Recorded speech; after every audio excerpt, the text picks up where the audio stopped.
welcome to this week's reading of Tagore, The Religion of Man. For those listening online, we are at chapter 10. I'm going to do a little share screen here. Tagore is pretty comprehensive. I mean, he's been, over the past 9 chapters, tackling the essence of what makes human beings human as something distinct and beautiful in alignment with the laws of creation from a variety of angles, right? And this is a man who we know has befriended, he was a very close friend with many leading scientists and poets around the world.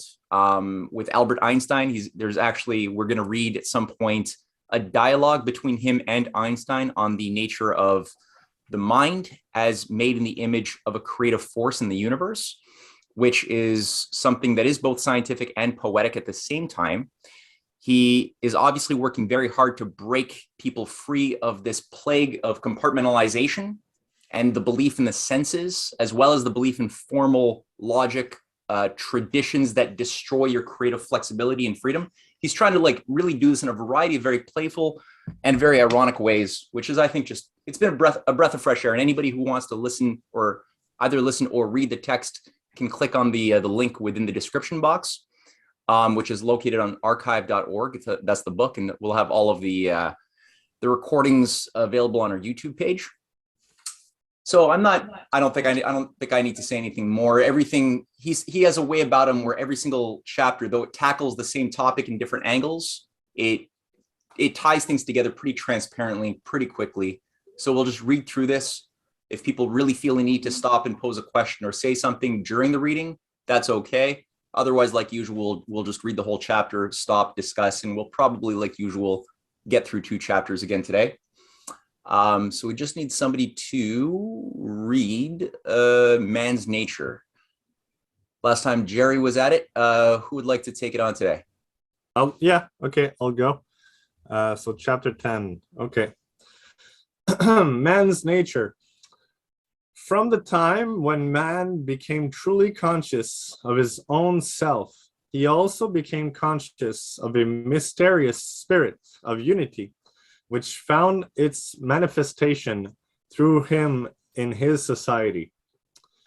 It is a subtle medium of relationship between individuals, which is not for any utilitarian purpose, but for its own ultimate truth, not a sum of arithmetic, but a value of life.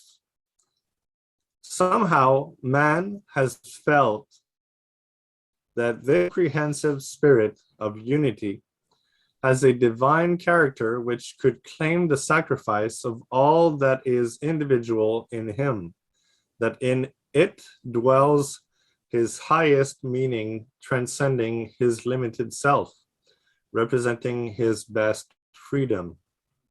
Man's reverential loyalty to this spirit of unity is expressed in his religion. It is symbolized in the names of his deities. That is why, in the beginning, his gods were tribal gods, even gods of the different communities belonging to the same tribe. With the extension of the consciousness of humanity unity, his God became revealed to him as one and universal, proving that the truth of human unity is the truth of man's God. In the Sanskrit language, religion goes by the name dharma, which in the derivate meaning implies the principle of relationship that holds us firm. In its technical sense, means the virtue of a thing. And in its technical sense means the virtue of a thing. The essential quality of it, for instance, heat, is the essential quality of fire, though in certain of its stages it may be absent. Religion consists in the endeavor of man to cultivate and express those qualities which are inherent in the nature of man, the eternal, and to have faith in him. If these qualities were absolutely natural in individuals, religion could have no purpose. We begin our history with all the original promptings of our brute nature, which helps us to fulfill those vital needs of ours that are immediate. But deeper within us, there's a current of tendencies which runs in many ways in a contrary direction, the life current of universal humanity.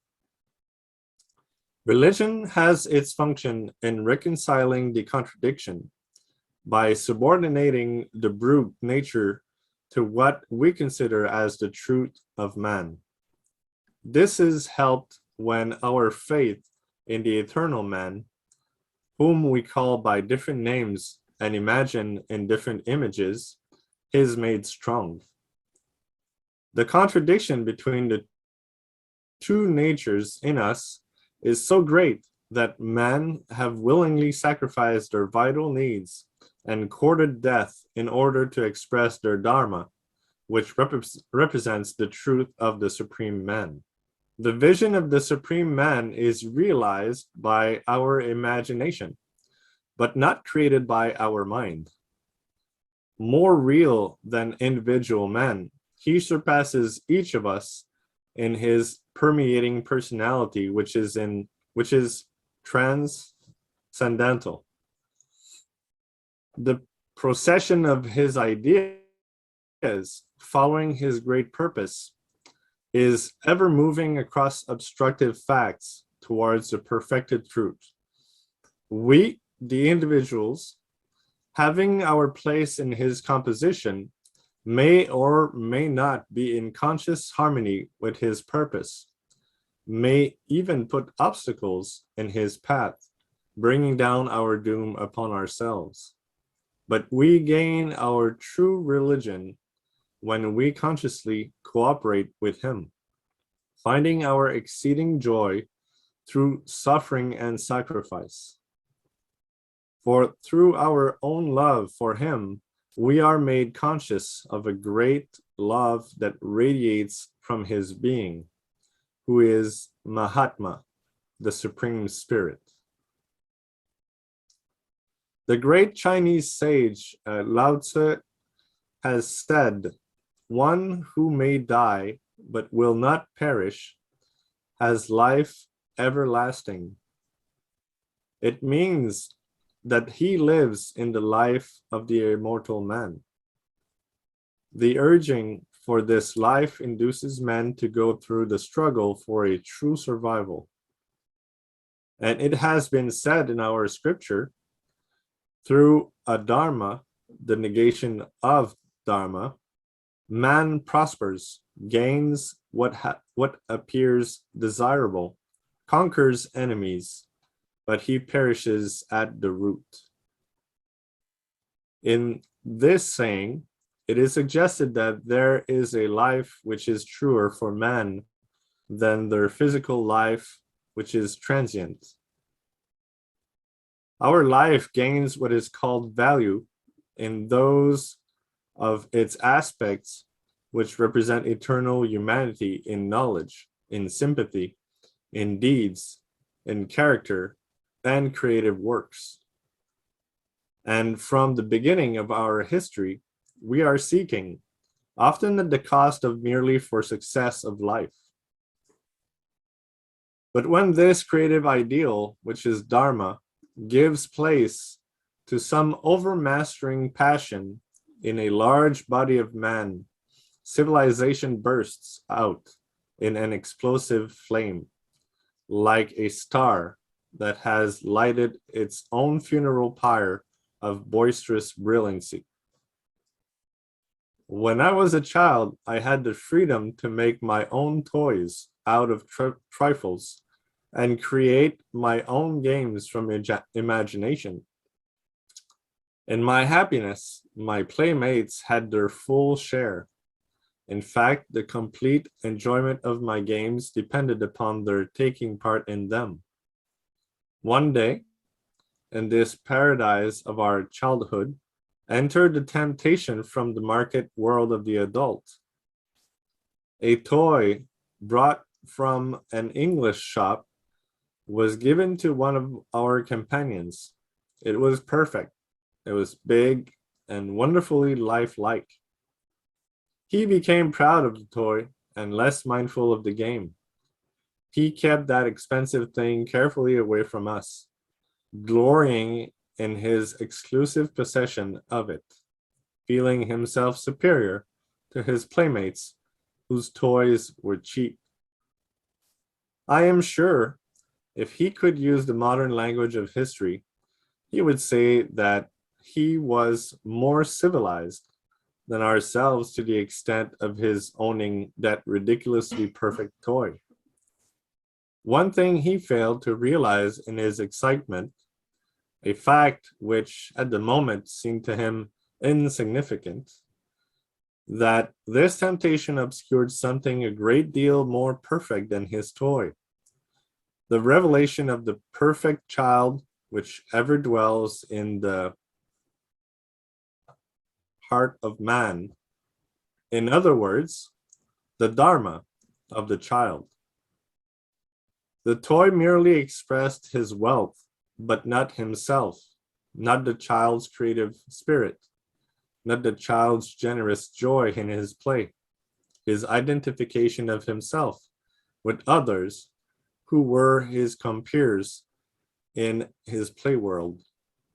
Civilization is to express man's dharma and not merely his cleverness, power, and possession. Do we want to just go on and on and on, or is there any discussion we could have on this? I don't know. Well, typically, if anybody wants to break in with a thought or a question to share, that's always welcome. But what we have been doing in the past few readings is just read, because it's pretty straightforward in some ways, but we've read the whole chapter and then stopped to have prolonged discussion afterwards about what caught our attention. But okay. Yeah, if anybody wants to, if you want to have a thought or something you want to punctuate here based on what you read up until now, go for it.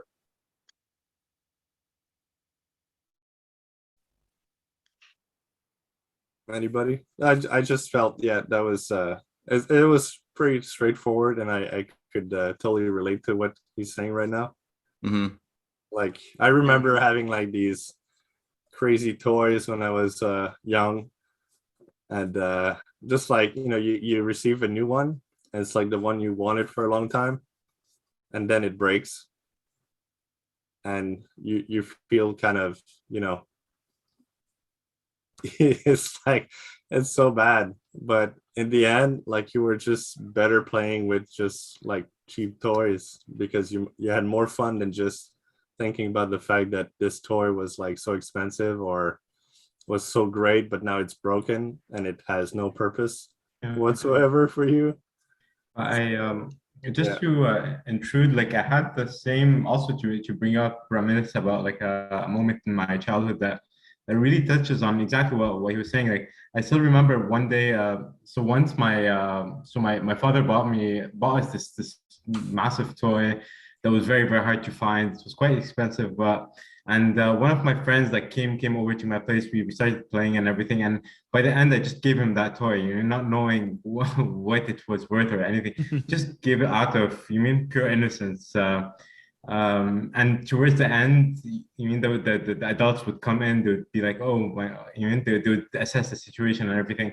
But as a kid, like, your mind is, you don't know anything about money, you don't know anything about, you mean, the material aspect of the material worth of that object, and you're just happy to pass it on to someone that that enjoys playing with that. And I think he's alluding to that, the fact that innocent, you mean, innocence is corrupted, and when innocence is corrupted, that's where the adult world, you mean, the adult world enters in. You're conscious about, you mean, the temporary world impacts you much more than yeah. At least that's how I could that's how I the last passage, that's how I connected to it. But But yeah. Yeah, but I would say that Tagore, when he used the word toy with a souvenir from his childhood, um, it's the beginning of what I would call uh, the long process of being possessed by objects. Okay, because the toy is only a symbol for the many, many, many toys that we will have in the future. Okay, my profession is a toy.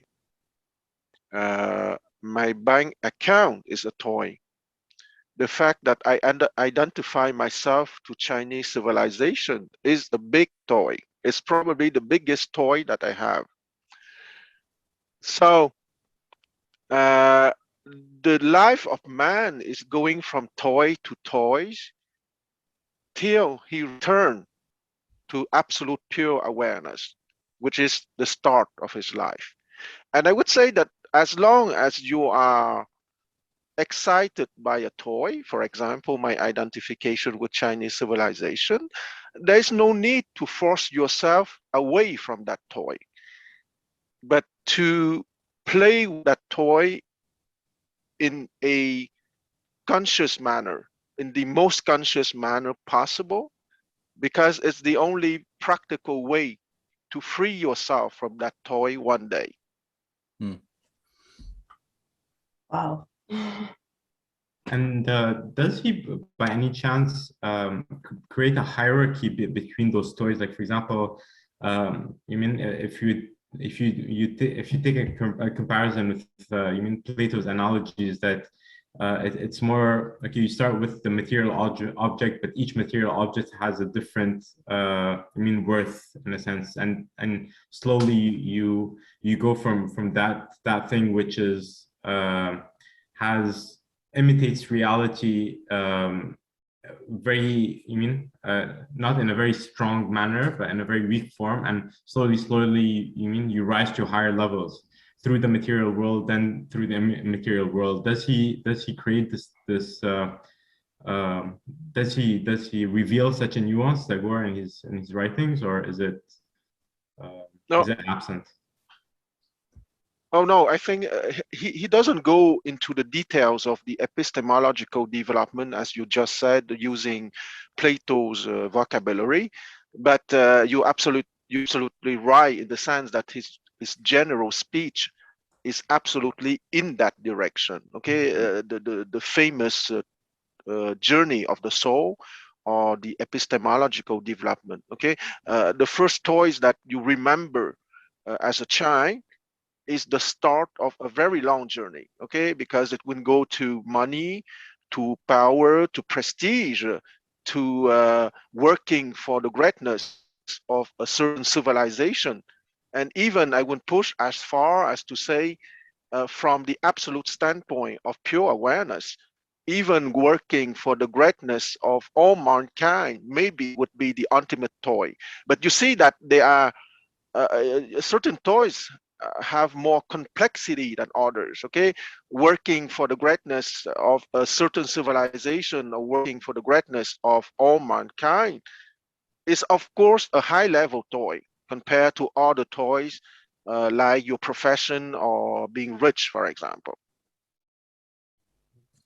Why does he use the word toy?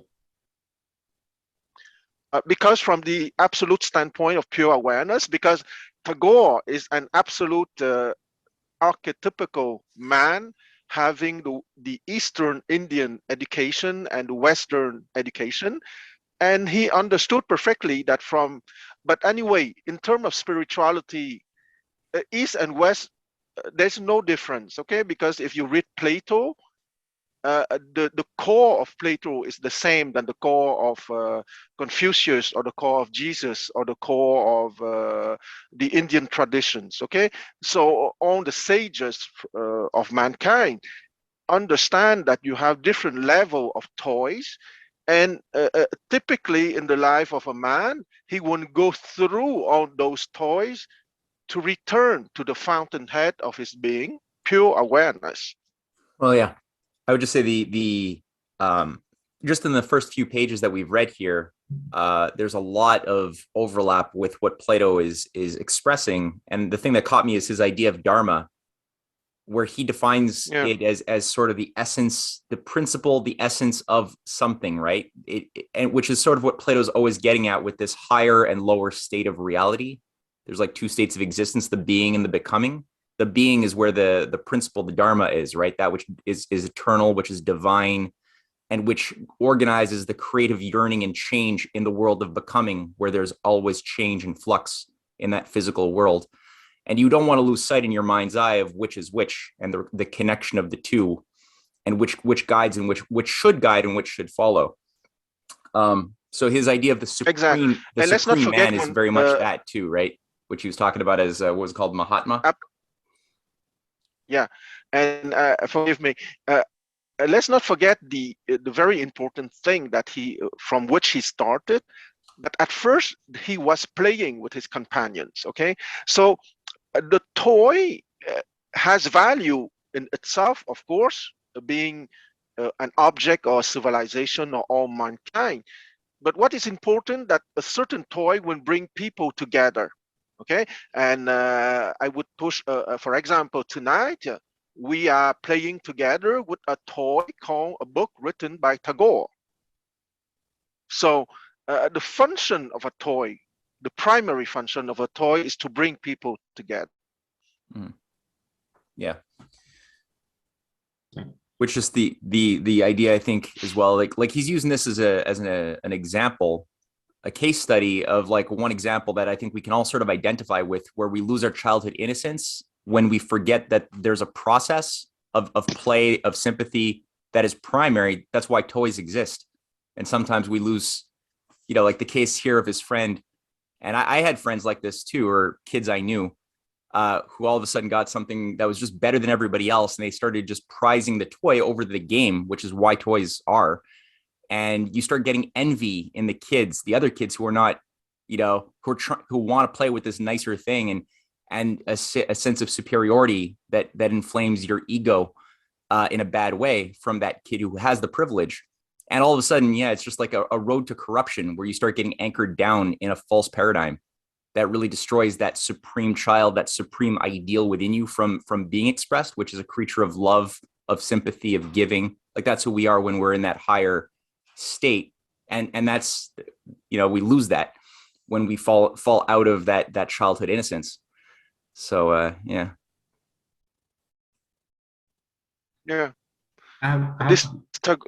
Sorry.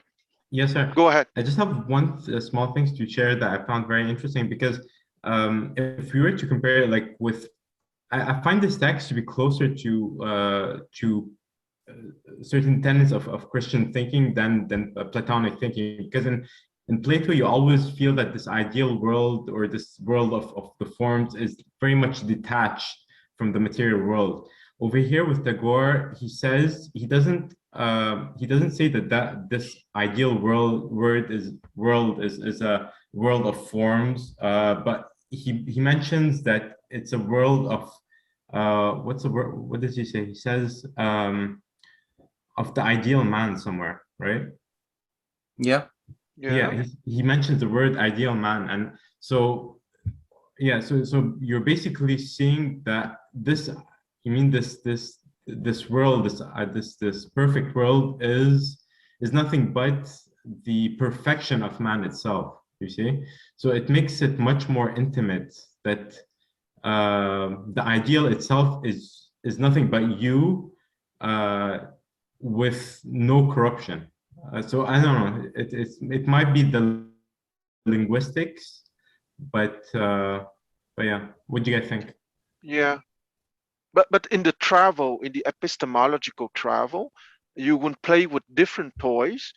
The ideal, because once again, he make dichotomy between power and cleverness and possession, and the dogma of man, which is his true nature, pure consciousness. The child is born with that pure consciousness, but in the process of growing up, okay, the tree of knowledge in the Garden of Eden, if you want, okay, in the process of growing up, you need to be, you will encounter certain toys that will capture your soul. Okay, you know very well that one of the most outstanding declaration of wisdom is that possessing too many things, those things will possess your soul. Okay, so you have your pure soul as the beginning, but because of the process of growing up, you will have to go through a certain journey that your soul will be possessed piece by piece by different toys, and through that growing up process, if everything is going well, you will return to that pure consciousness. And ideally, the perfect civilization would be the civilization that would be capable to educate their children, so in order that they have truth, goodness, and beauty at a very young age.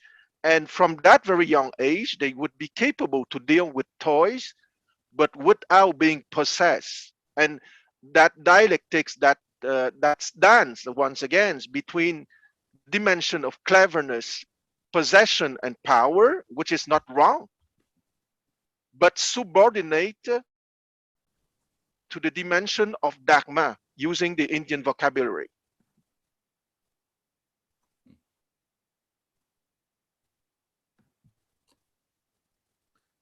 If I can add something, I think that I don't know that we are taking the toy too, like making too much out of it for what we've read so far. But at first, he before he talks about the toys, like he was saying how he used to make them himself out of trifles and created his own games from imagination.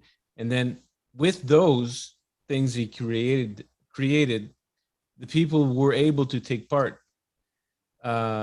It's just that he brings the example of a toy to say that this created a separation, I guess, because I think you hit the it was nail not the on same.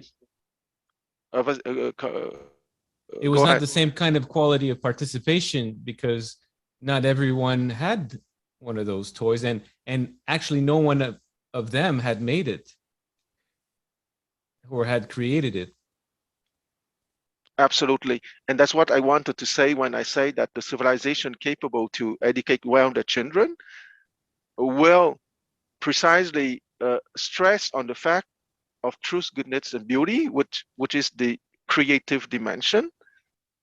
And because the children of that quasi-perfect civilization would stress more on the creative dimension, the chance that they would be possessed by an object would be not very big, contrary to a civilization that, because once again, you have the dimension of cleverness, possession, and power, which is a true what are true dimensions in human life.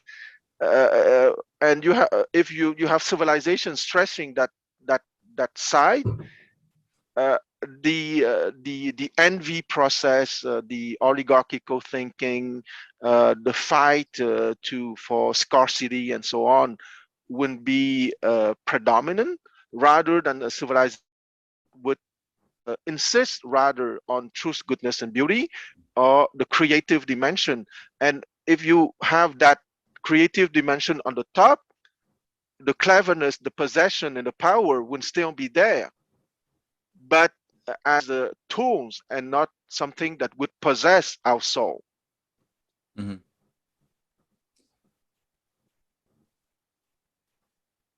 I think that's a good thought. That's a very good thought, and I think that encapsulates it pretty well. Cynthia, was there a point you wanted to bring into on the play instinct, or do you want to bring that up in the end during the discussion, depending on where he goes with this idea from here on in? Oh, I think Juan said enough. Yeah. We can keep going. Yeah. All right, cool. Yeah, let's keep reading. Okay.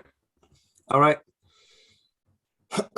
So once there was an occasion for me to motor down to Calcutta from a place 100 miles away.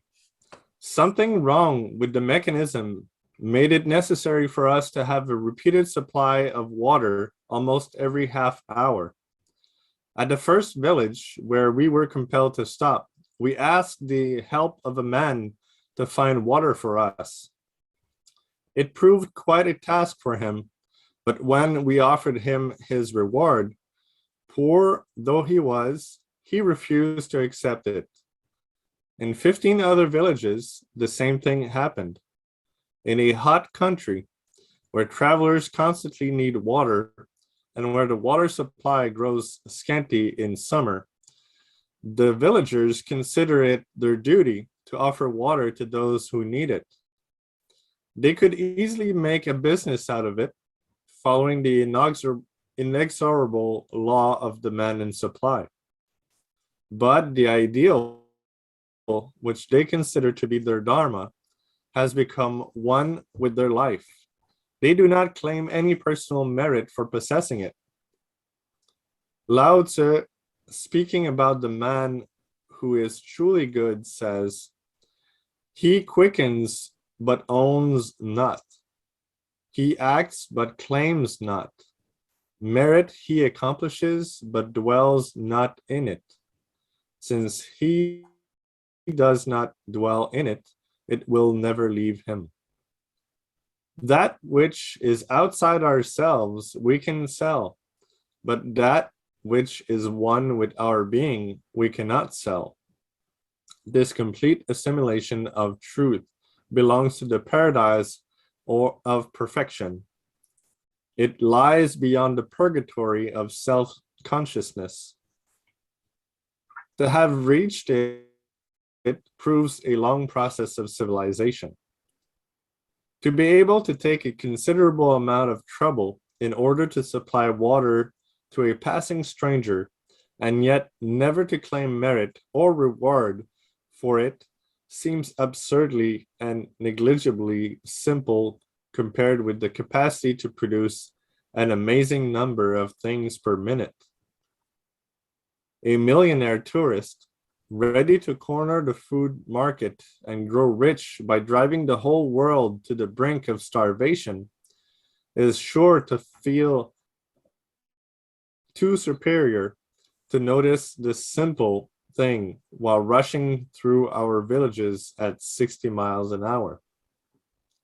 Yes, it is simple as it is for a gentleman to be a gentleman. But that simplicity is the product of centuries of culture. That simplicity is difficult of imitation.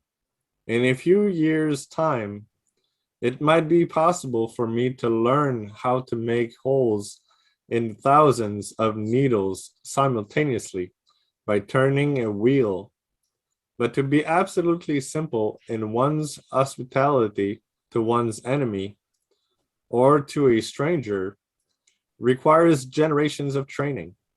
Simplicity takes no account of its own value, claims no wages, and therefore those who are enamored of power do not realize that simplicity of spiritual expression is the highest product of civilization. A process of disintegration can kill this rare fruit of a higher life.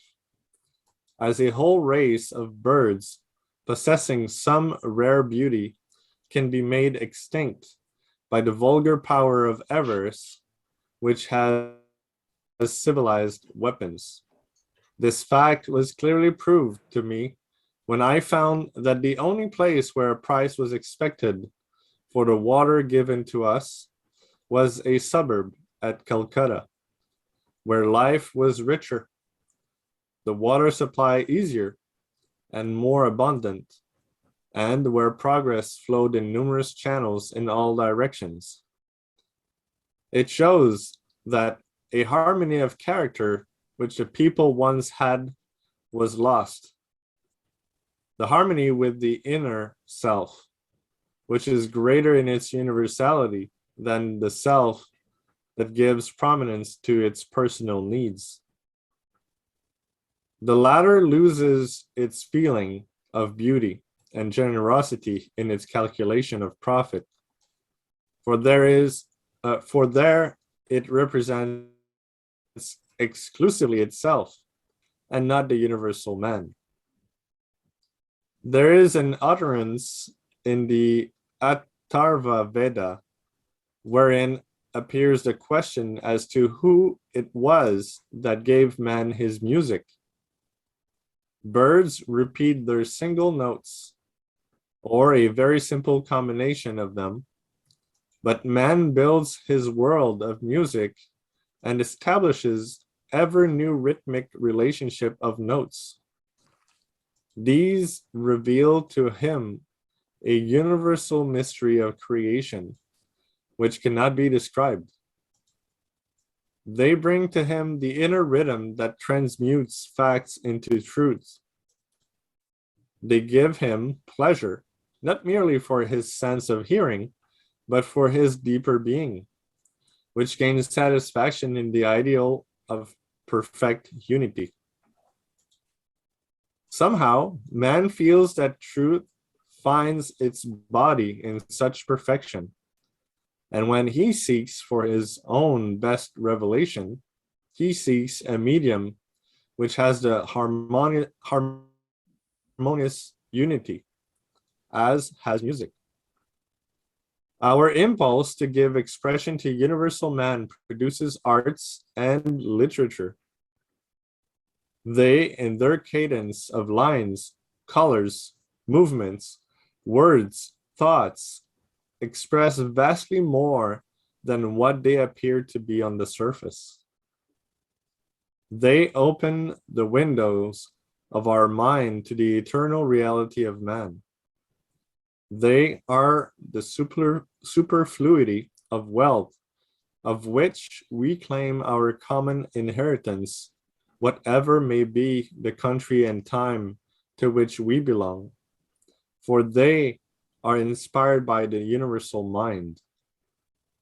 And not merely in his arts, but in his own behavior, the universal must, for his excellence, give emphasis to an ideal which has some value of truth that ideally belongs to all men. In other words, he should create a music of expression in his conduct and surroundings, which makes him represent the supreme personality. And civilization is the creation of the race, its expression of the universal man. When I first visited Japan, I had the opportunity of observing where the two parts of the human sphere strongly contrasted. One, on which grew up the ancient continents of social ideal, standards of beauty, codes of personal behavior, and the other part, the fluid element, the perpetual current that carried wealth to its shores from all parts of the world. In half a century's time, Japan has been able to make her own the mighty spirit of progress, which suddenly burst upon her one morning in a storm of insult and menace. China also has had her rousing when her self-respect was being knocked to pieces through a series of helpless years. And I am sure she also will master before long the instrument which hurt her to the quick.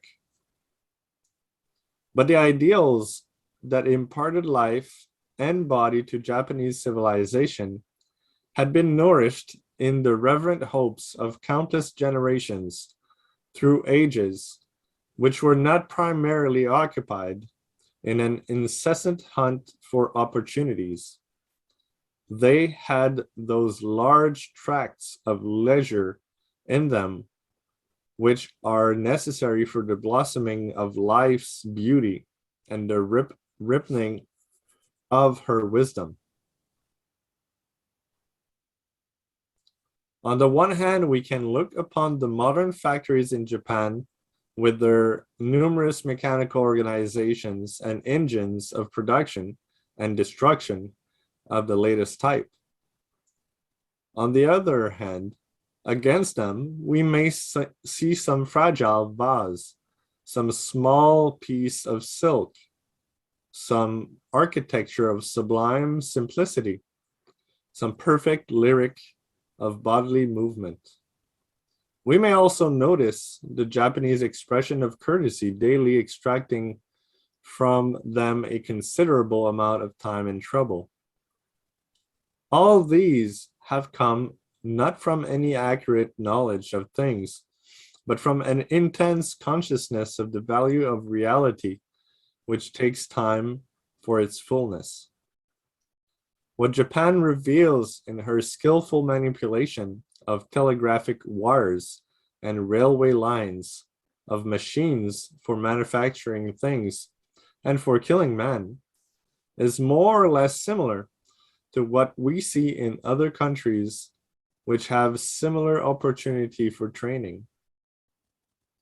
But in her art of living, her pictures, her code of conduct, the various forms of beauty which her religious and social ideals assume, Japan expresses her own personality, her dharma, which, in order to be of any worth, must be unique and at the same time represent man of the everlasting life. Lao Tzu has said, "Not knowing the eternal causes passions to rise, and that is evil." He has also said, "Let us die and yet not perish." For we die when we lose our physical life, we perish when we miss our humanity. And humanity is the dharma of human beings.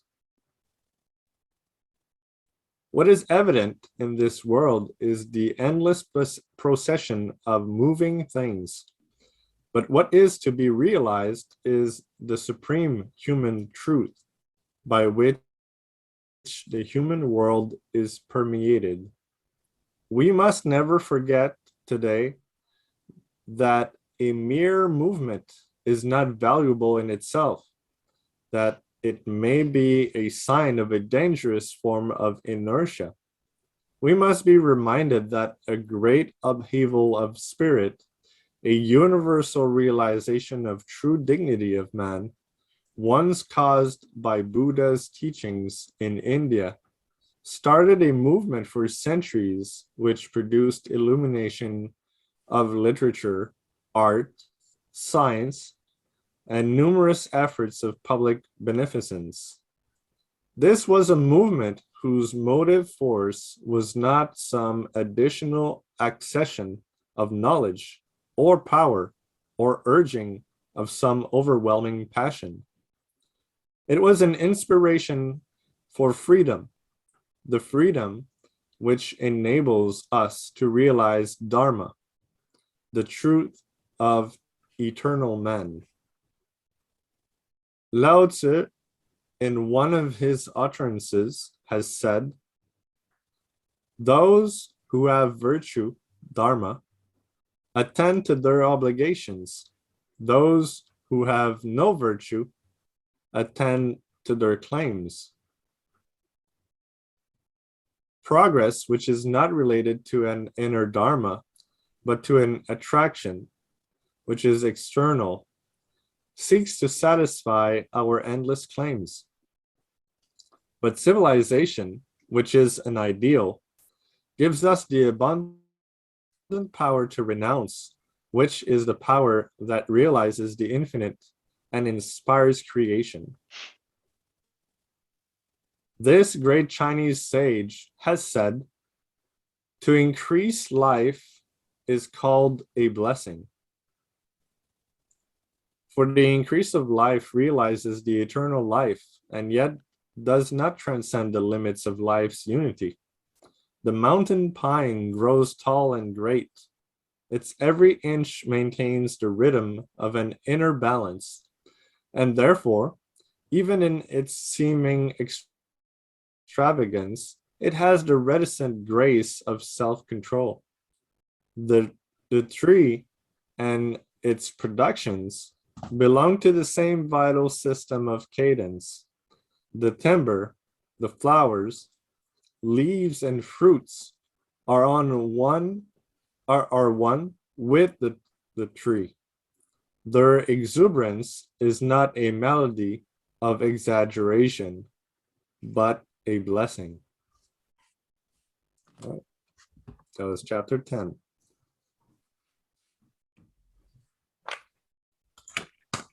Any thoughts or questions? Or I'm sure people are going to have a lot to say about this. Well, the last part, I don't know. I'm just gonna throw that in, but it just I was thinking at the same time, like on this question of going for the ideal or going for your wants, your needs. Like the to me, it was really like a good lesson of statecraft. And I wish every political leaders were to read this, as Yeah, absolutely. pretty good, pretty good for them and us. Yeah, these are really important lessons for people to. You could if you have a good education system, kids can get these lessons at an early age that they could carry with them for the rest of their lives. But Right. and Because I teach history, also this question of civilization, like this is a totally different definition in a sense from what we see, because we approach it, most of the time we approach it from the standpoint of a material production, which is what he was talking about, and so the advancement of science, but not really, like we don't really talk about science so much because it's a word that means a bit everything nowadays, but we much more talk about the technical aspect of things, like the improvement in techniques, really, and the technologies and all that. But as he said, like you might have like the greatest tool to kill people, but it doesn't make you like a moral being, doesn't make you a good person. So that's a great lesson. On that note, I really liked his I think it was the first quotation or citation from Lao Tzu. I forget what page. I think it was 149, which touched on what you just said. Where did he say it? 145? Yeah, 149. This one here. He quickens but owns not. He acts but claims not. Merit he accomplishes but dwells not in it. Since he does not dwell in it, it will never leave him. Which is, I think, a very, very beautiful idea. Where if you a lot of people they tend to end up doing good, or they technology is a good thing, but we can lose our identity in the accomplishment of the act of doing something good for the wrong reasons, where we want to be seen doing the right thing. It ends up being something more to feed our ego, or we get too caught up on the technique and not the spirit of enthusiasm, of creative love that drove that process originally in the heart. We lose sight of the cause for the effect, and then it becomes kind of like the 1 Corinthians 13 idea in the inverse. Like, though I speak with the tongues of angels, though I hath not love, it's like clanging cymbals. So you could do these good deeds, but if it's not coming from that place of love inside, it doesn't really have the substance. It's just the form. That quote that you mentioned right there, it also made me think of something else. But you're right on the 1 Corinthians 13. That's really good. But it also made me think of a quote by Charles de Gaulle. So I'm gonna say it in French first. Les possédants sont possédés par ce qu'ils possèdent. and that's so those who possess are owned by the things they possess. Hmm. And obviously, it was said in a different context, but I find this is it was true then, and it's still true today, and from long times past. Yes, but I would like to say that that quotation is very true, but I would like to add that they possess, they are owned by their possessions, because in reality they don't possess them. Uh, if Because if you truly possess something, you can lose it, it would not change anything for you. So once again, we go back to the fact that a part of the soul of those people has been possessed by their objects. And I would like to go to quote again Lao Tzu at page 155. This great Chinese sage has said that to increase life is called a blessing, for the increase of life realizes the eternal life and yet does not transcend the limits of life's unity. So once again, we are going back to universal history and to the core problem of education. And I think that Tagore is truly a great writer, because the metaphor to a certain extent of the toy, but at the same time a very down to earth description. The toy was the occasion of a game, and if we extend the metaphor, the game of life, either you can reach to the eternal life. Okay, to increase life is called a blessing, and the increase of life realizes the eternal life, which is in the Chinese terminology of the I Ching, the upper trigram, or for Plato, the creativity dimension. Okay, because the child that has been well educated and that he has been told to stress more the playful dimension and his own creativity, would not be desperate by a broken toy, because it would simply trigger in him the desire to create something else in order to keep the play on, and that is the eternal life.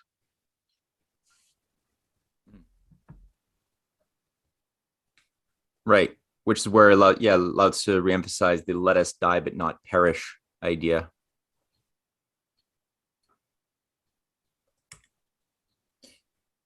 That's very good.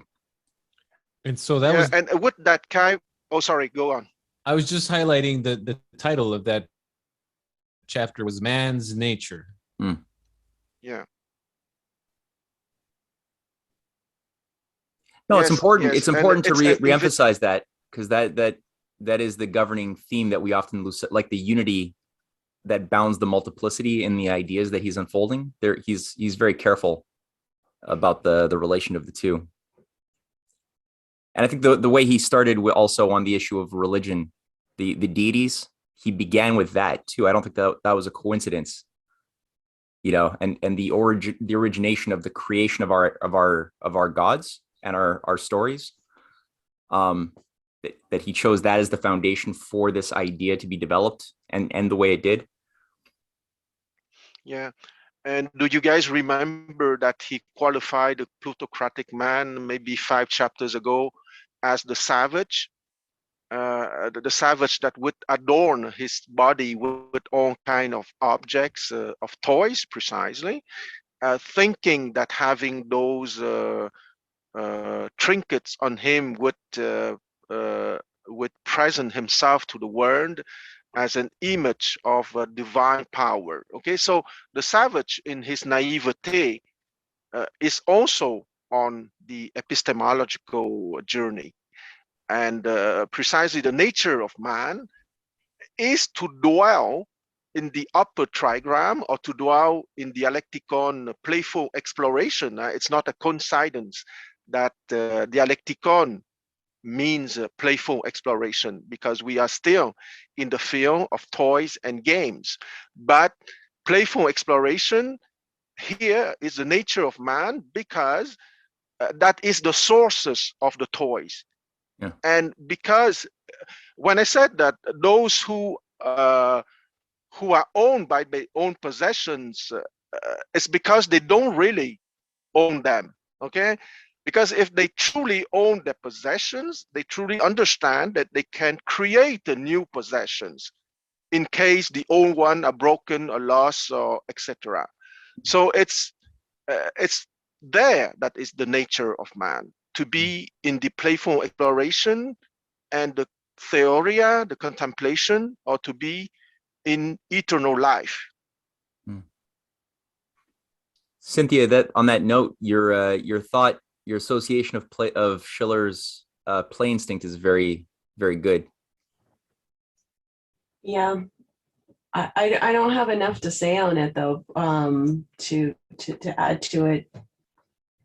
So I think that what Kwan again is saying is a really a beautiful way of saying that, yeah, this toy concept is something that ultimately is our creativity. And Schiller also brings this up in the play instinct that for us to be, I don't know like a proper word, like well-adjusted, well-balanced adults, you know, responsible adults for the future and for ourselves, you need to have the play instinct, which is to have that part of the child that I think is a very good reference point for most people, that your imagination usually is much more lively when you're a child, to the point where sometimes you can even hallucinate. Your imagination is so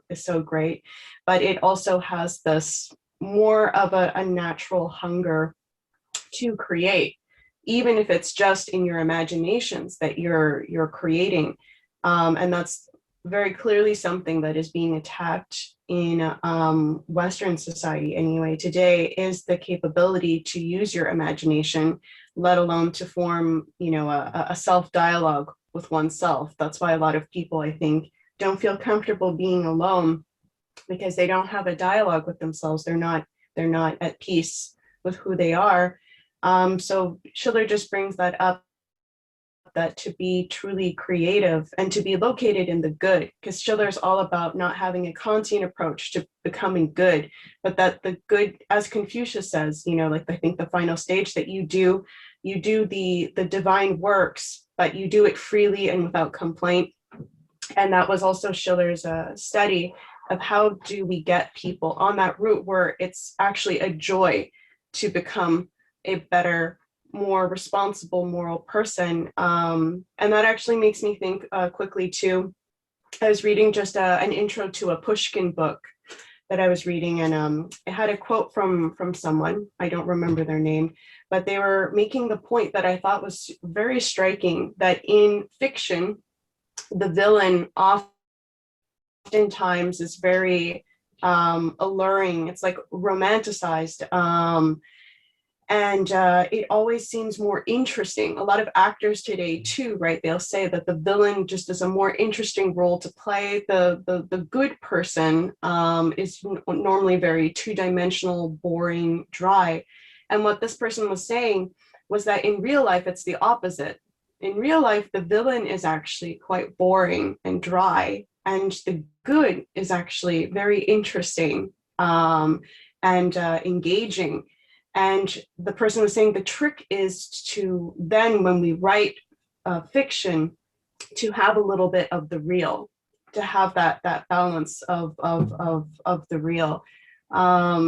And that's what the corruption of a lot of literature has become, because they fall into that trap of making the villainy something fantastical, which doesn't really have any real bearing in reality.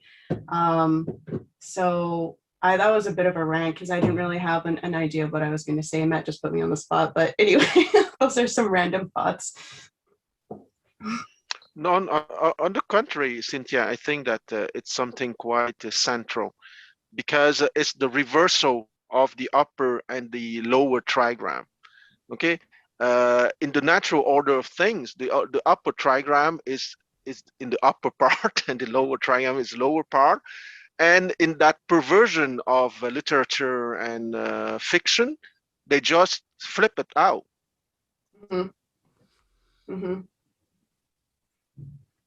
Yeah, I mean, that's the joy of reading Plato and also reading Confucius and Mencius and you know, really knowing what their lives were actually like, is that yeah, I mean, there's if young people were introduced to this, these are the heroes, like of your life at that point. You want to be like that. You wouldn't want to be like the villains of real life, who are oftentimes very, you know, pathetic, paranoid people who die alone. So, and oftentimes die full of Yeah, regret. and I would say that one of the triumph of that villain is precisely the movie 50 Shades of Grey. Oh. Go on. Never saw it. About what the 50 Shades of Grey? I mean, I've heard the synopsis, so I know the story kind of, but what do you mean? Well, in this, you show a plutocratic man with his shenanigans, and he is Yeah. presented like someone very refined, aristocratic, but not in the Platonic sense. And of course, that if you have a young man of 15 or 16 years old watching that movie, the process of identification is inevitable. Mhm. Right. Mhm. Right. What I liked is this. There's a lot. I would say the majority of people who call themselves Taoists that I've encountered didn't get what it seems Lao Tzu had a better insight than a lot of his followers do about the idea of progress, which the majority that I've encountered tended to be very much of the belief that progress was always something that corrupted, because you're increasing abundance, you're creating, you know, improvement in technology, and thus increased corruption, more chances for being corrupt, and you know, with your all of the bad attributes of the human persona awakened. But what certainly Tagore, and I think probably Lao Tzu is getting at, is that their progress is good on the condition, like Tagore said, if you have the inner dharma being developed, and you have that cultivation, as he had gone through, of play, of the creation and improvement of literature, of the arts, and you have that going to keep that sacred simplicity that you cannot really fake, you know, but really keep that, the way he goes through with these villages that refuse to accept money for water because they were so in tune with their dharma, compared to the more corrupt suburb, right, where there was more abundance of water, but they would only give it for money, and they were more out of whack with themselves. So then, if you have that inner development, your inner dharma, then progress is natural and good. And if it's lacking, and you're stuck in the world of attraction and possession, then progress becomes something corrupting. So there's this relativity, but it's not an absolute corrupting thing. So I really like that. Yes, and I would like to make some advertisement for Osho. Okay, that's his concept, Zorba the Buddha. Okay, Zorba the Buddha is precise. Zorba is the lower trigram, and the Buddha is the upper trigram. Okay, and on the for those who don't know Zorba, Zorba is a Greek peasant and also a character from a novel written by the Greek Nikos Kazantzakis in 1946, and he was the embodiment of a down-to-earth person leaving the earthly dimension to the full. Okay, so Zorba is the concept of a enlightened master of the 20th century, reminding us precisely that the full human life needs a Zorba dimension and the Buddha dimension, or using the old terminology of the I Ching, a lower trigram and an upper trigram, but both are united. Okay, there's no schizophrenia, living only in the lower trigram or living only in the upper trigram. as long as we are in the human form. We need both dimensions. And the Taoists that you met, Matthew, probably were either idiots or brainwashed by some MI6 psyops or the equivalent, using Possibly. Taoist terminology for their own propaganda. That seems likely. That seems likely. Just to intrude, I have a quick question about imagination. Like, what is the nature of imagination, and what's its relation with dharma or truth itself? Can I say something about this? Yeah. I don't know that I have the answer, but I was just reflecting like on this question of the play and how he talks about the dharma of the kids, the youths, while they're playing. And I was just trying to remember, like I think the best games that I've played when I was young were games where we would not require anything, but really our imagination. And we would give ourselves roles, different roles, and we would play out different schemes or whatnot. And there was nothing material needed. We could use whatever was there, or we could imagine that it was there. And to me, it was like eventually, like you said, like you kind of get corrupted by the things and the adult way of looking at the world. But to me, that was the best, like the most memorable times when I was a kid were when we were playing these games with nothing, just imagining that we could create this world. And I was seeing it, and I know my friends were seeing it too. They would probably see it differently than I did, but to us it was there, and we would create it and describe it, and so everybody would understand because we were playing the same game. And I don't know if that answers anything, but I thought that was really like it just brought to me very good memories. Anyway, it's super. But do you think, is it the act of creation that in imagination that is very close to truth, or is there something else other than the act of creating, whether it's in your imagination or otherwise? Well, to answer your question with a question, what do you think of this? I mean, this wasn't clear to me, but I feel like it gets at what you're saying when on page 144, I highlighted it. He wrote, "The vision of the supreme man is realized by our imagination, but not created by our mind." Exactly. I would like to interject by saying that, Matthew, you gave the perfect answer by quoting that line. What do you guys think of that? It's not created by our mind, but it's realized by our imagination. This vision of the supreme man. There's three functions here.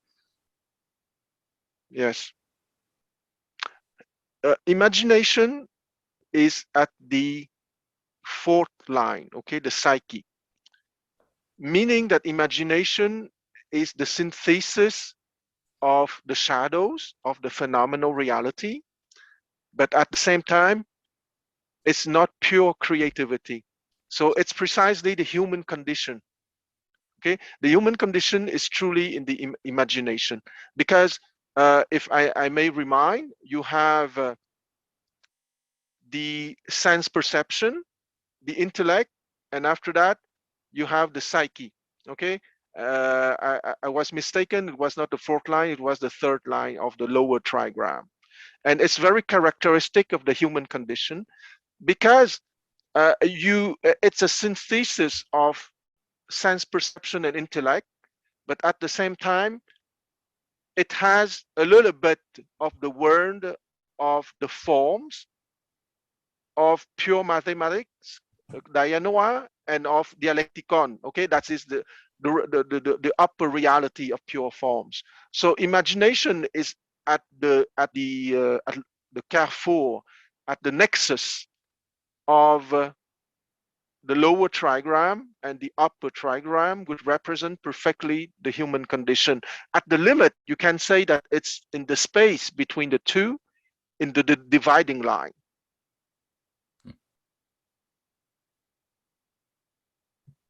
Great, thanks a lot for the answer. So for you, it's in between. You mean the lower and the upper trigram? It's a spontaneous. It's a spontaneous motion that tries to blend both sense perception and intellect. No, but intellect is it's in the shadows, okay? Because intellect is okay. I remind you the lower trigram.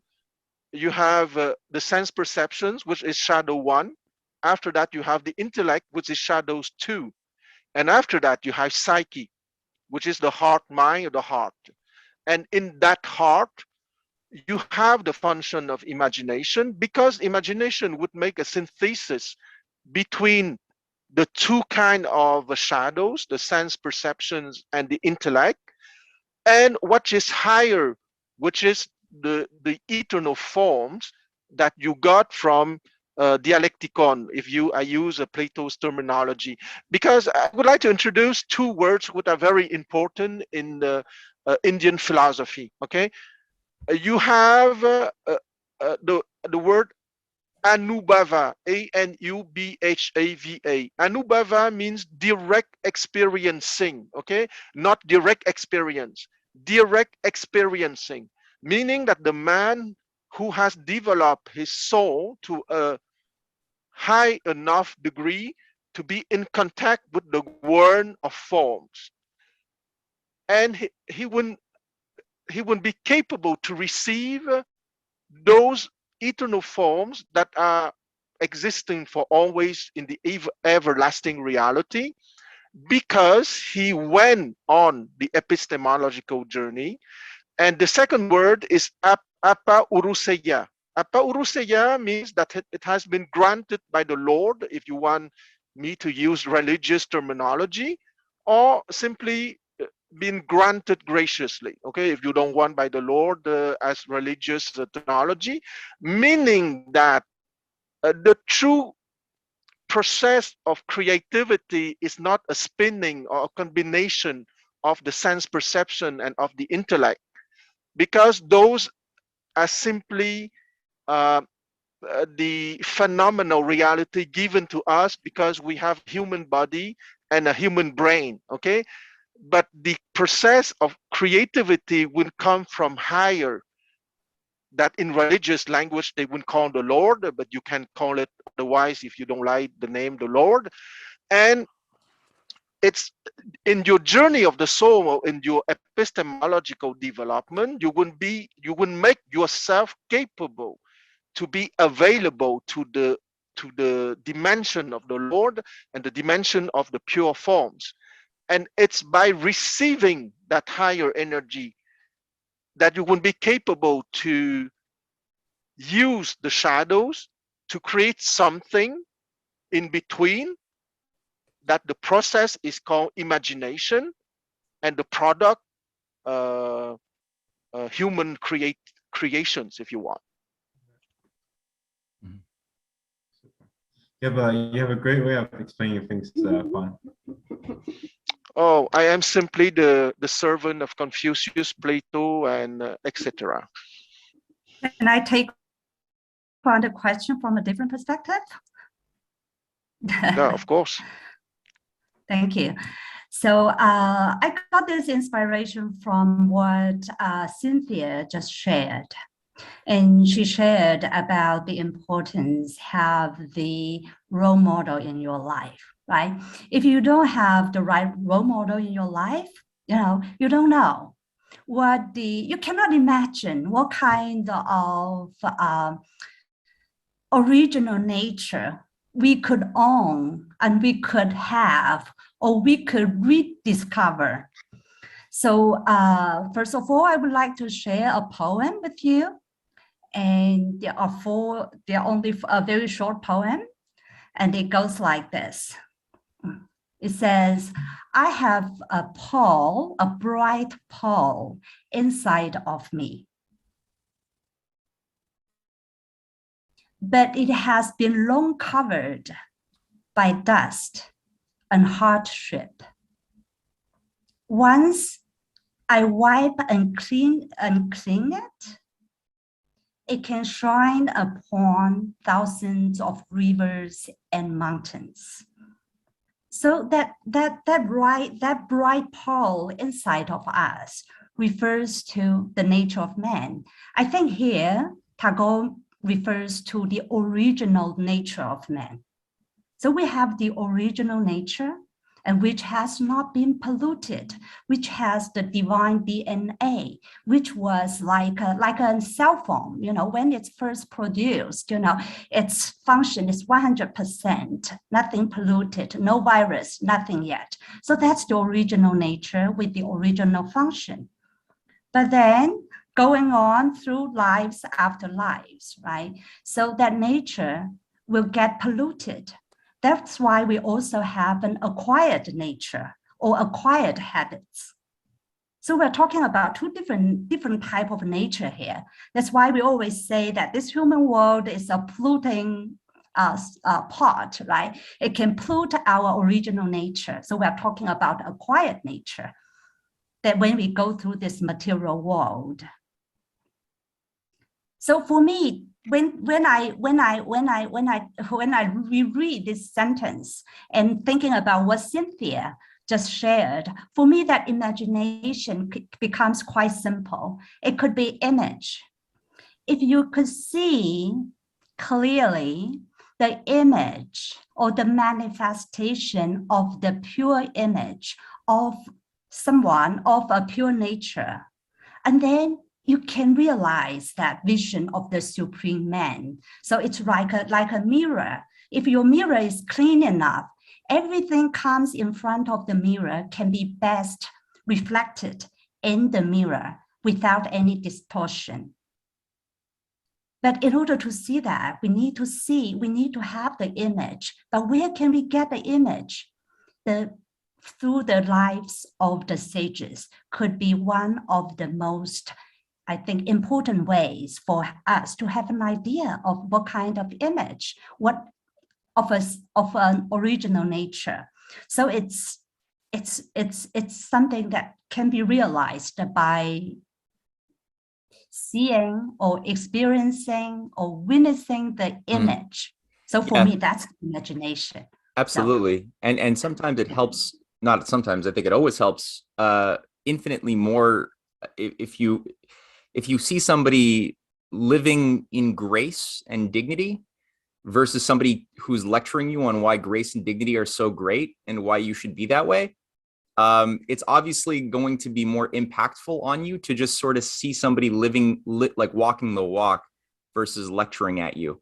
It'll be much more transformative, even though it's not intellectual. You maybe wouldn't be able to put it into words why it's having this impact. So. Exactly. Just for me, for example, when I started Confucius when I was young, but I have to say that I only have very superficial understanding, for example, about the qualities of being a gentleman, right? The benevolence, wisdom, and, like righteousness. But I did not really truly understand or realize it until I see someone, a role model, who can really manifest in himself the qualities. So otherwise, for me, those understanding, I could not say that it's fake understanding, but it's superficial. It can always go deeper. So I think for me, the importance is that how can you make the connections with the role model in your life? Yeah, so that you can see the image better. Yeah. Thank you, Matt. You put it so well. Two sentences, you can explain it well enough. Thank you. Can I add something to this? I was thinking about this question of imagination again, in the arts, and the translation between how it plays. You know, when you read something like a great masterpiece, like, you know, you first you kind of see it, and then you start rationalizing everything. Like you go back and you analyze, you know, the grammar and all that, but that's not really what made it so good, you know. Like the first impression that you had, what the author really transmitted to you, was kind of like a flash, you know, like a lightning strike, you know, inside your being. And I just, you know, I don't know really, I don't want to expound too much on that, but it's really, I think that's also why, you know, when you see a movie that's adapted from a great book, you're always, you know, it's really hard not to be disappointed, because it's always better when you read it. It's always, you know, everything you could imagine, everything you could put together that went beyond what was said in the words, but which came from those words. You know, it's always much better when you can experience it in your mind. Mm-hmm. So yeah, Absolutely. you know, Yeah, it goes beyond logic. It strikes deeper, and that the page 152, I found he really zeroed in on what you said. In he actually was able to really put some nice words to it, describing this idea of the value, or the differentiating between facts and truth, and the thing that this artistic harmony that infuses value and truth into the facts, which by themselves have no value. But he was describing here in so many ways that we should create a music of expression in our conduct and surroundings, which make us represent the Supreme Personality. And so, like, great art does that, right? It sort of invokes, it changes us on a deeper level, where our very conduct is a form of music. Like, our lives are a form of music that's being more in tune.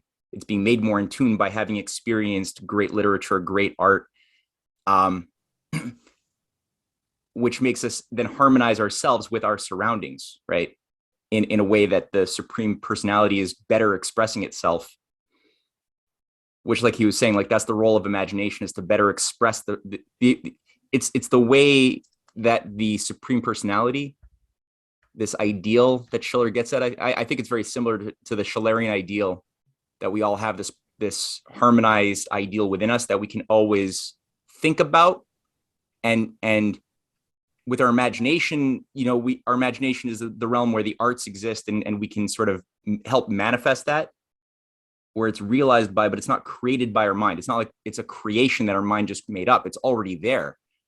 And our imagination is the playful thing that lets us sort of manifest it ever more perfectly, without ever like being the perfect thing. Like, we'll never get there to the end of the race. right. And this question of like the of plays, for example, like when you know, Schiller's on the aesthetical, well, on the moral purpose of theater, really, like, this is really, like, you know, I think that's why nowadays, like, the stereotypical villain and the stereotypical good guy, like, it's not well done, you know. Like, the what we're kind of looking to, what great art should give us is a reflection of these ideals, of these forms, but not in a stereotypical way. Mm-hmm. Like a real sense a real experience of what it is, about good, evil, and all shapes and forms of emotions. But nowadays it's been so dumbed down, that people don't really get anything out of it except get entertained for a little while, and then the world in which we live makes sure that anything that was maybe of worth is classified as just kind of banal. Ex- Guys, Oh, there's through this discussion, you guys brought something to mind. I remember a year back, I saw this this fascinating video on YouTube. So it's basically Alfred Cortot, one of the great pianists of the 20th century, basically trying to he's teaching one of his students how to play one of Schumann's Schumann's pieces. And it's a very rare video. And towards the end of the piece, he plays that piece and he's interpreting that piece through imagination. Like he's playing that piece and at the same time, he's like imagining what that piece is saying. And somehow, to someone who's not really into classical music, he might say that, okay, this old man is he's tripping, or he's like, he's going into his own fantasy.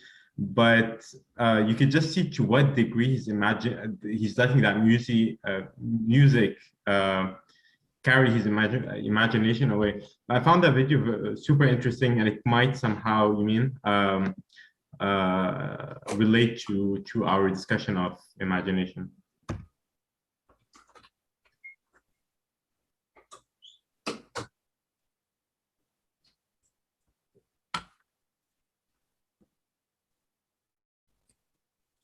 Anyone want to take that up?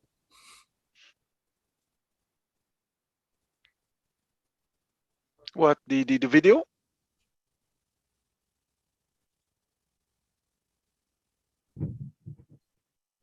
Well, we would have to watch it or listen to it at least. I don't know. That's true. It's hard to comment.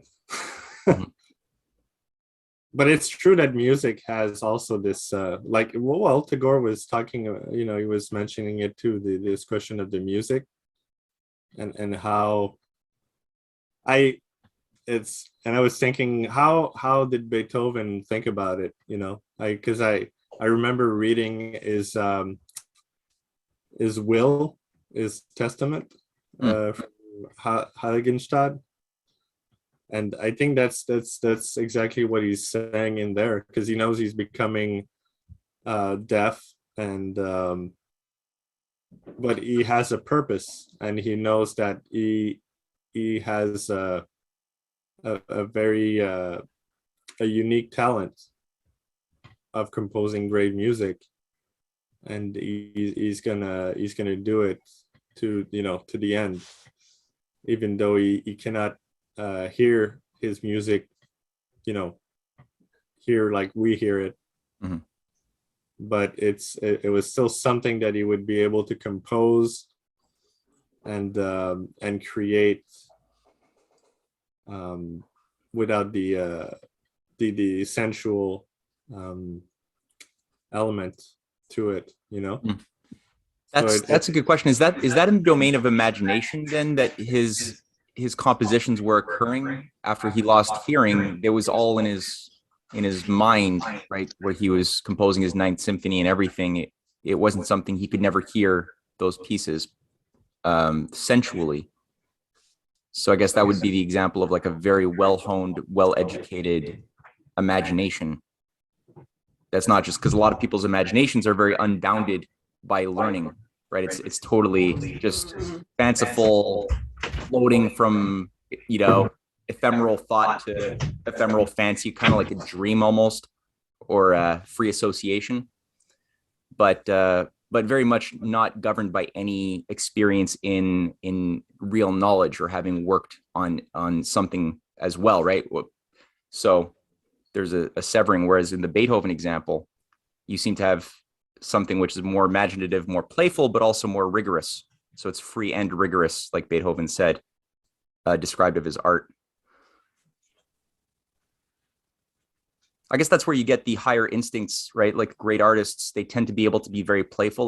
Like Bach was able to sit down and improvise these incredible masterpieces on the whim. You know, somebody would just give him a little mini melody and he was able to like turn it into a multi-voiced fugue, you know, and it was yet still structured. Very hard to do, but it was instinctual. So it's like he honed his instincts. Like we walk, you know, it took us many months of falling down and trying to learn how to like master the sense of balance of gravity, right? Defying gravity.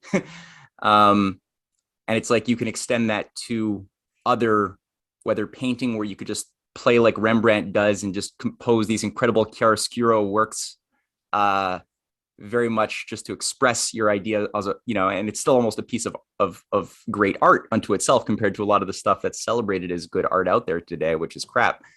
Rembrandt definitely was able to do that, and it's just very playful, and great musicians do that too. Schumann certainly, Schubert certainly did, Brahms certainly. Yeah, but it's like these higher instincts where you can be playful but still disciplined. It's not a battle of the two. What Matt just said reminds me of a phrase from Tao Te Ching. It says that Tao gives rise to one gives rise to two, and two gives rise to three, and three gives rise to 1,000 different dhammas or methods or skills. I think all the classics, you know, they are the manifestation of the original nature. So in order to make a classic, you know, that is somewhat getting closer to the original nature. So once they capture that spirit, they can manifest in different ways, you know, based on their skills. If they are, you know, they have the knowledge and skills in music, and that nature, that beauty of the nature of the original nature will be manifested through his skills and knowledge in music. And I mean, when it goes to other areas of arts, I think it's the same thing. Yeah. So I also have a friend who plays violin, and once she shared with me a very interesting experience. She said for years, she has been practicing violin for years, but for a couple of years, she felt that she had hit the bottleneck. She could not improve her skills anymore. But then there was an opportunity for her to take a different diet. Okay, but that's a different whole story. Okay, so she started to understand the importance of purifying your mind and your soul, this whole system. So she spent actually six months, not just focusing on the study of this, you know, this inner system and how to purify it, instead of practicing the violin. And 6 months later, and she started to play the violin again. And she felt that her skill level is, you know, like up to more than 1 or 2 levels. And the many things that she thinks she could not do at that time, and then she reached it easily. So I think it comes with the heart, and it comes with the it's really the manifestation of the nature of the, how close you are with your original nature, and how close you are with your, how pure your heart is. So just adding something to it. As you said, I think it all begins by the ability to foster in you the love for beauty, right? And from there flows everything else. And I think from our discussion, I think that's at the crux of it.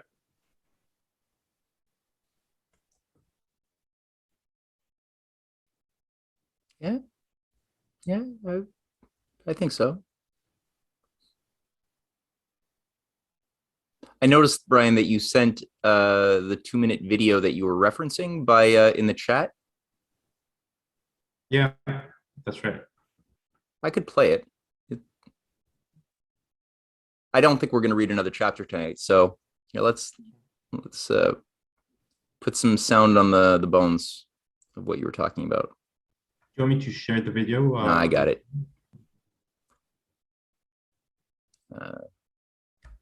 Sorry. I think Corto is speaking in French. So.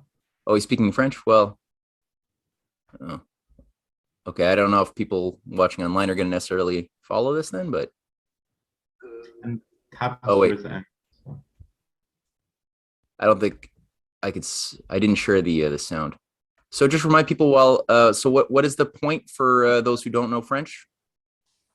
So it's brought this video just ring the bell because we were talking about the theme of imagination and how imagination is basically tries to embrace those two realms, the higher realm and the realm of the sense perception, and how it tries to create this.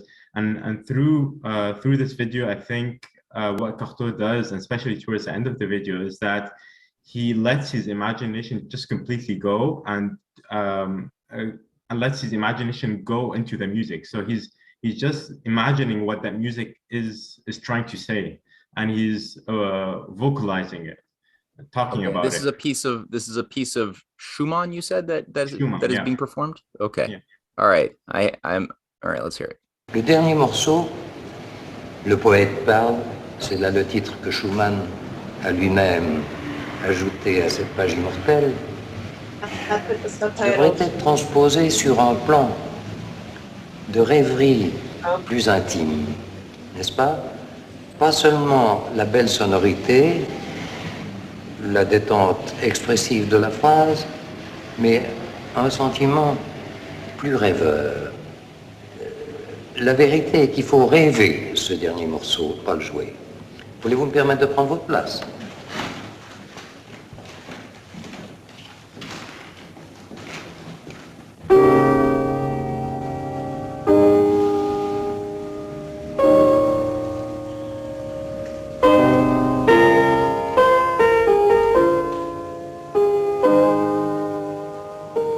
Et là, ne pas relier les deux phrases. Ce sont deux éléments différents de la même condition musicale. Et ici, comme une sorte d'interrogation.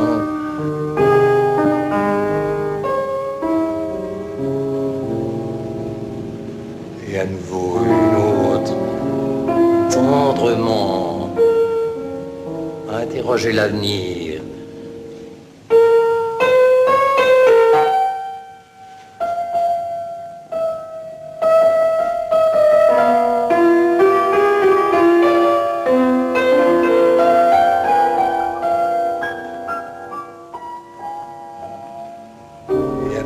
D'ici, que ça s'inscrive simplement, non pas dans la musique, mais par un coup du génie, dans l'immortalité.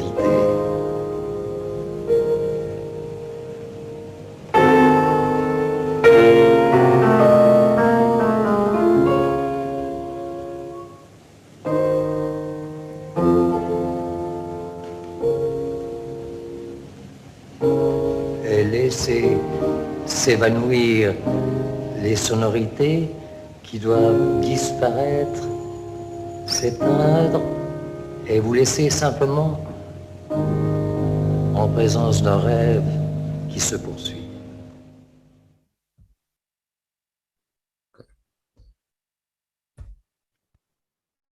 I could say something quick that enters my mind about that, but I'm sure other people might have a thought. First of all, what was the piece that he was playing by Schumann? Do you know? Here, let me. I think it's there. It's Kindersetzen. So okay. Yeah. Because I think it's impossible upon just hearing that to make any judgment except like on whether or not he's on point or not. There was something he said that I think is definitely I can agree with, because he's trying to break people out of the formality of reading the notes and not living the music, which is good. But you could also make a mess of things too if you don't get into the mind as well in the heart of Schumann, and it could go off the rails. So I don't know if he went off the rails, and I don't think it's possible to know without doing a more profound deep dive study into Schumann's particular piece as Schumann intended it, and it requires more work, I think, to really talk about that. Yeah, it reminded me of, and I would say pretty much the same thing as Matthew. I don't know how to really analyze all of this. It was interesting though. I appreciated how he was going about it, but it reminded me of a master class that was given by Andras Schiff about the so-called Moonlight Sonata, Beethoven's Moonlight Sonata. I don't know if everybody has seen that one, but that's also very interesting to look up. Maybe we could send the link later on, because Andras Schiff really goes about busting some pretty, like, well, you have your idea of how it's played, the how the song goes.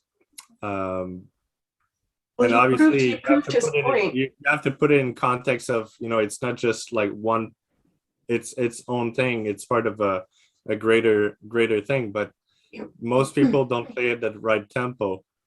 And it's, so you don't know it if you just, you've never really studied it or tried to understand a bit more deeper than just listening to it, in these compilations of the greatest romantic songs.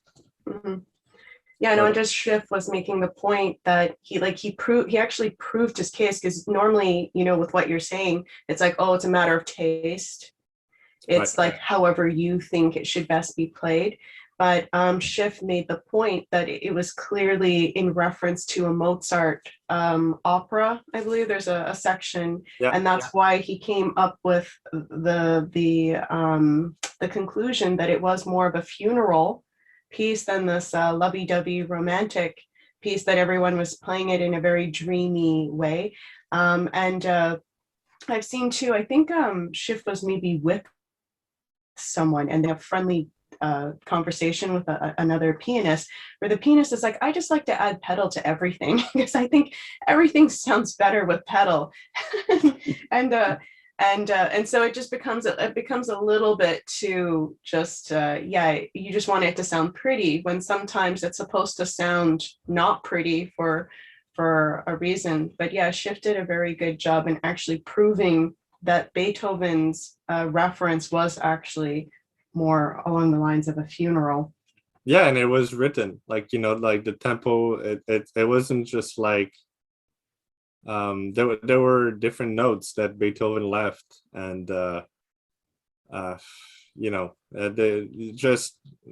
more could be said, but I think just watching and listening to the video is gonna give everybody a very good sense. As you said, like, he proved his case. He's pretty good. Yeah, I shared that video link on YouTube. It's 26 minutes long, really worth the time. Yeah, it's gonna change forever your perception, which is good. Shit. Talking about changing perception, this reminds me of a book that I read when I was young enough. So it was written by a very famous translator in China, and his son is a great pianist. And this translator, he has great taste for art as well. So he wrote numerous letters to instruct his son in order to become a better pianist. So in all these letters, he stressed 3 levels of practice or of learning. The basic one is, of course, about playing piano. You need to learn the basic skills of playing piano, and you have to get it 100%. But that's only the level. And the second level, and he said that, in order, for example, to play Beethoven, Mozart, right, you need to understand his life. You have to put yourself in his life story, and you need to really to read his biography and to understand the history of his time and all this.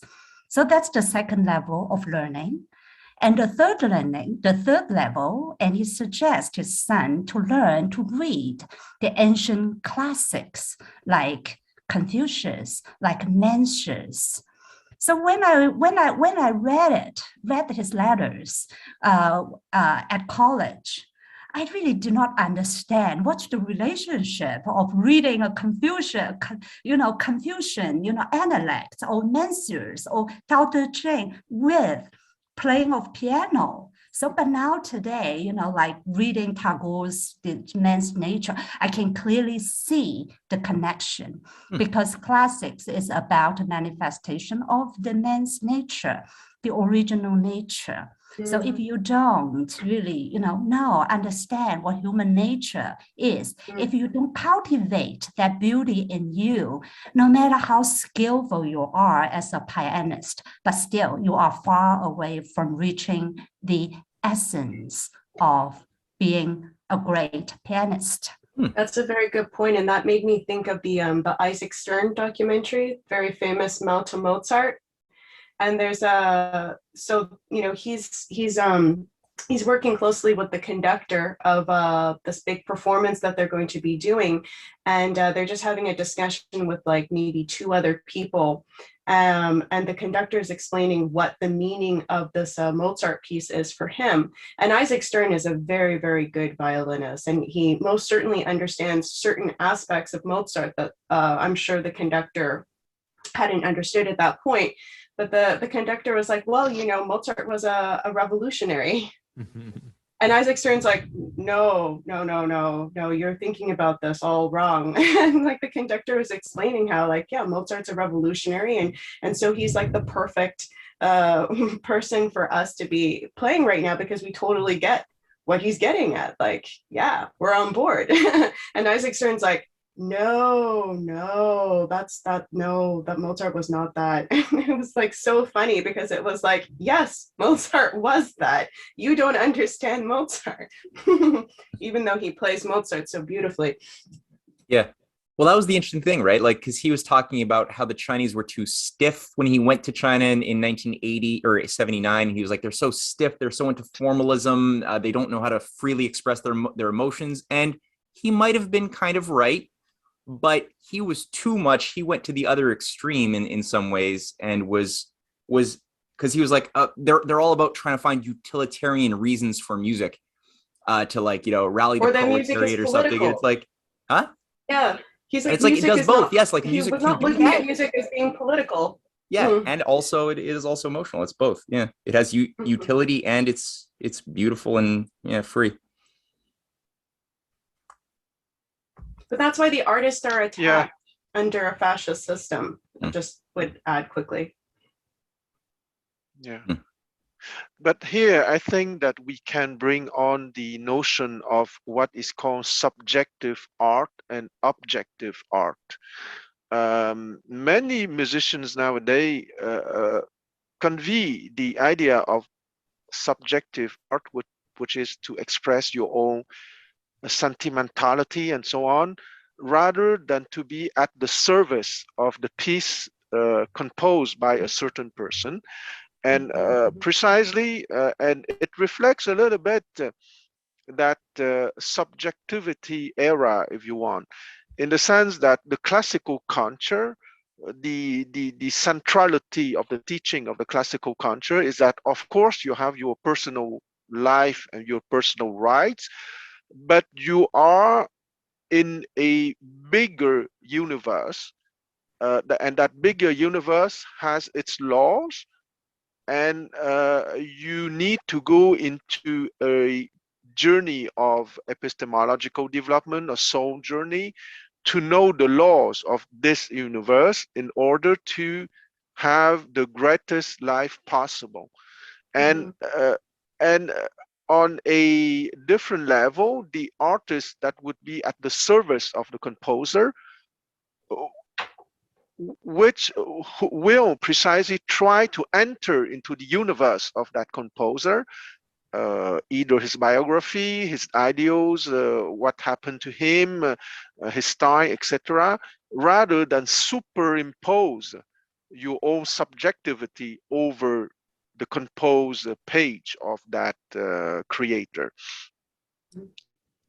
And here the composer as creator, or God as the absolute creator of the universe, you can either go on the epistemological journey to understand, to be in God's mind. I think it was Planck or Einstein who said that. I think it's more Einstein, I'm not sure, anyway, one of the two.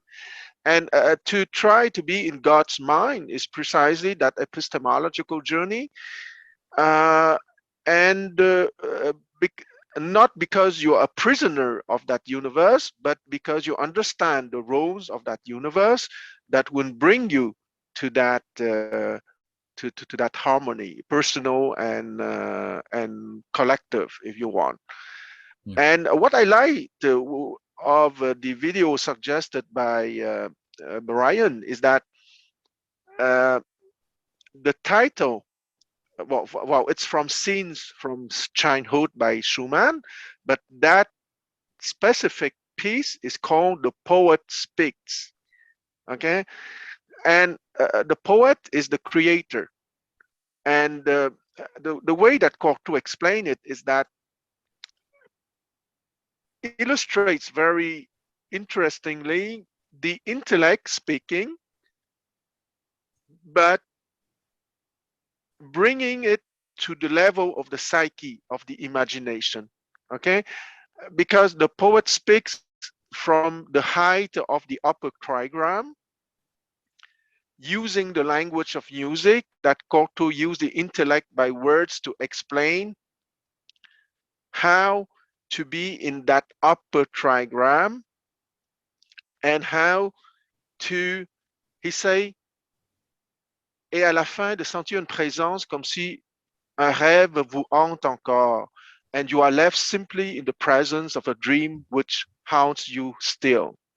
Okay, and I would like to say that maybe that dream which haunts you still is a message from the upper kingdom trying to reach you through your heart, through your psyche, so that you keep on your journey.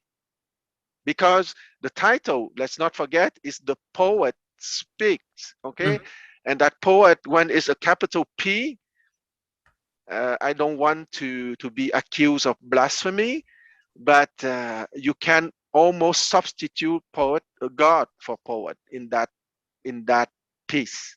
Okay. And I love, because the scene starts with, so there's you mean the pupil first has the helm, and he's trying to instruct her and tell her, I don't play this piece, imagine it, yeah, dream it, and then he slowly takes over and takes the helm and completes. You mean he just dreams this piece, and yeah. Yes, and the dreamland. Okay, the dreamland in Adi Atmavidya, the science of Indian philosophy to complete your soul. I'm sorry. So, the dreamland is precisely the land in between the lower trigram and the upper trigram.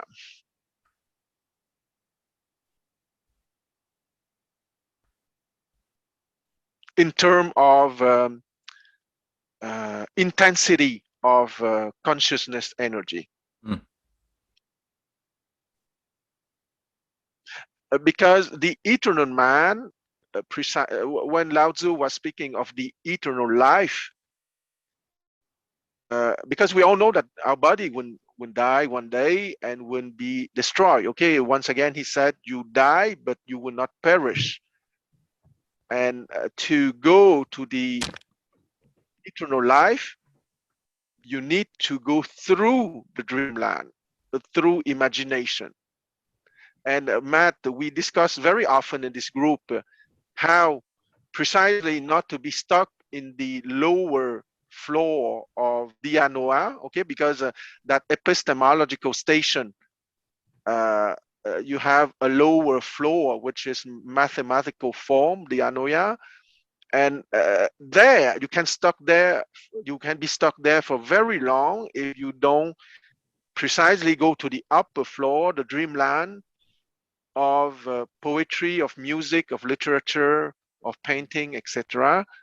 And that dreamland will bring to the eternal life precisely when the body will be destroyed. Mhm. It reminds me of something. It reminds me of like when you're singing and you're trying to sing to reach a greater potential with your voice. You can get stuck into like trying the same thing over and over again, and until you use your imagination to visualize some kind of freedom in which you are singing in the way that you want to sing, and you use this as your driving element instead of your habit of how you sing usually. This has helped me in ways sometimes when I was feeling stuck or when I wanted to recenter. Just go to that imagination of how you want to sing, or how do you want to feel singing, or how there's an imagination element in there. So yeah, we were talking last night about this idea of forcing these things. Like, I mean, I think we were talking on a few different examples, creativity. I mean, how do you awaken a sense of that creative spirit inside? And if you're trying to do it, it often doesn't work. It's like, and I threw out the example last night of like trying to sleep. The more you try to sleep, the harder it is that sleep will ever come to you. But it's when you stop trying that sleep finds you. And usually when you're trying, I know for myself too, I would get very blocked in singing when I would get too caught up in the, like, how do I sing well? How do I do this? And the formality, the mechanics took over, and I wasn't just singing music. I wasn't loving the music. There was no fun in it. And it was too much in my head. But I think that, yeah, when I've done well, when I usually have sung something that sounded okay, it was usually when I've just forgotten that I was trying in some ways. And it came out more with more of the proper, honest emotion. I guess, yeah. So in a way, fear comes, rigidity comes out of fear, right? It's connected in some way. Yeah.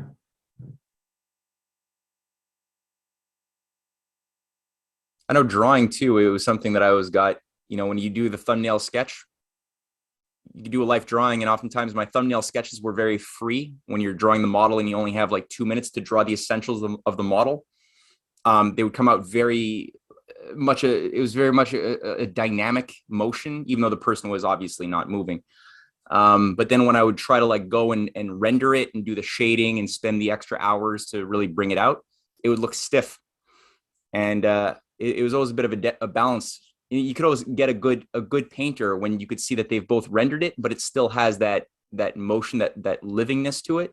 Like Velasquez, you see that in all of his paintings. There's a freedom in the brush strokes and the paint. The figures are in motion, even though he obviously spent a lot of time rendering. Versus, somebody who lacks that instinct, and all of the figures are somewhat stiff. They look maybe realistic, but they're kind of soulless.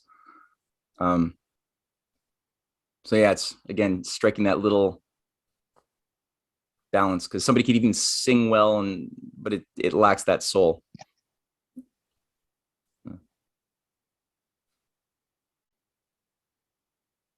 One of these days, we're going to have Quan explain to us the magic flute.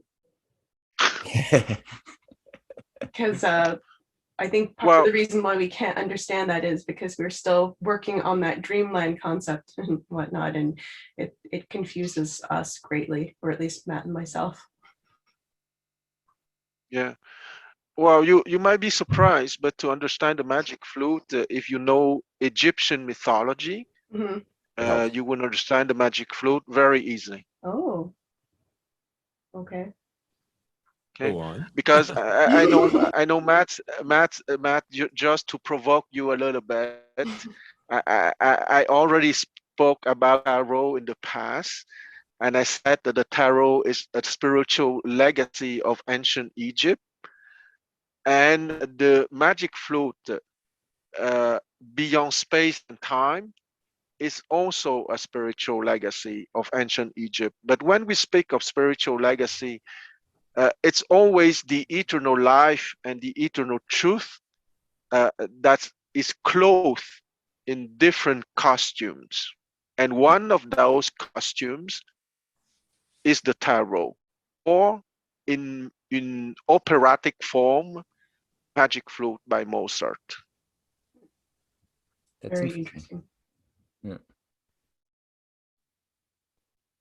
I almost don't want to let you just end it goes there, yeah. And I would advise, and Tagore tonight is speaking precisely of one of those costumes when he was using Sanskrit terminology, but it's still the same, not, I would almost say not eternal truth, but eternal life, because the ultimate goal is not eternal truth, but eternal life, which is already in the present, now and here. And what's the difference between both? Because truth, conceptually, because I speak with words, tend to refer more to a concept, and life is something more alive. It's clumsy conceptually, but it's much more real to say the alive life. Dunamis. Yeah, dunamis, exact.